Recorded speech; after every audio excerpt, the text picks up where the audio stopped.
مزید ویڈیوز کے لیے اسلامک RCH یوٹیوب چینل کو سبسکرائب کریں۔ تمام نبیوں کے بعد، تمام رسولوں کے بعد صدیق اکبر رضی اللہ تعالیٰ عنہ کی افضلیت پر تمام اہل سنت و جماعت کا اتفاق ہے۔ یہ دور چونکہ سوشل میڈیا کا ہے، ہر بندے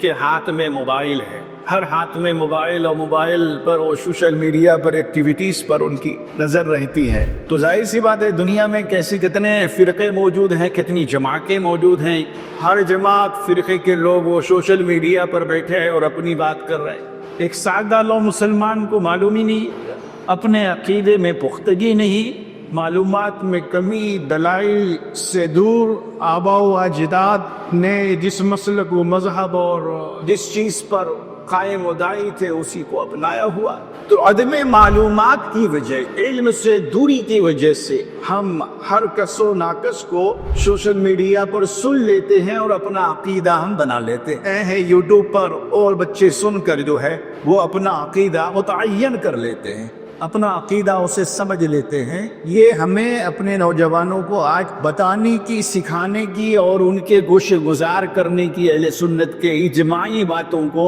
گوشے گزار کرنے کی بڑی اہم ضرورت پیش آتی ہے اور ہونا چاہیے۔ اس لیے آج میں حضرت سیدنا صدیق اکبر رضی اللہ تعالیٰ عنہ کی فضیلت کی بات تو اپنی جگہ ہے، آپ نے سماعت فرمایا، فضیلت ایک دوسروں پر ایک دوسروں کو ہے۔ قرآن کریم میں اللہ رب العزت نے دو نظریات دیے ہیں، نبیوں کو نبیوں پر فضیلت دی، یہ آپ جانتے ہیں، تلک الرسل فضلنا بعضهم علی بعض، رب فرماتا ہے ہم نے بعض کو بعض پر فضیلت عطا فرمائی۔ اسی طرح صحابہ کے بارے میں قرآن نے ہمیں دو نظریات دیے، اس کی افضلیت پر فضیلت بیان فرمائی کہ قرآن نے نظریہ دیا ہے جو فتح مکہ کے بعد ایمان لائے وہ صحابہ فتح مکہ سے قبل ایمان لانے والوں کے برابر وہ نہیں ہو سکتے۔ فتح مکہ سے پہلے جو صحابہ نے ایمان لایا ان کا مقام، ان کے مراتب بہت بلند ہے۔ پھر بعد میں جو صحابہ ایمان لائے فتح مکہ کے وہ بھی صحابی کہلائے، مگر مرتبہ ہوتا ہے نا ایک دوسروں کا، بڑا تقوی کی بنیاد پر، طہارت کی بنیاد پر۔ غزوہ احد میں شریک ہونے والے افضل، بیت رضوان میں شریک ہونے والے، غزوہ احد میں، پھر بدر میں، پھر بدر کے بعد عدد عشر مبشرہ، برجر مبشرہ کے بعد اس سے افضل عدد خلفائے راشدین، اور خلفائے راشدین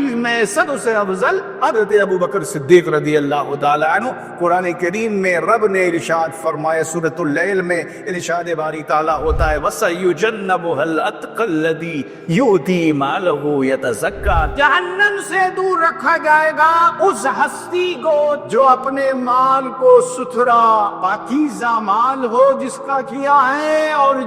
جس پر کسی کا کوئی احسان نہیں ہے۔ یہ جو کام کرتے ہیں صدیق اکبر، یہ رب کی رضا اور مولا کی رضا کے لیے، خوشنودی کے لیے کرتے ہیں۔ یہ صدیق اکبر کا بلال حبشی کو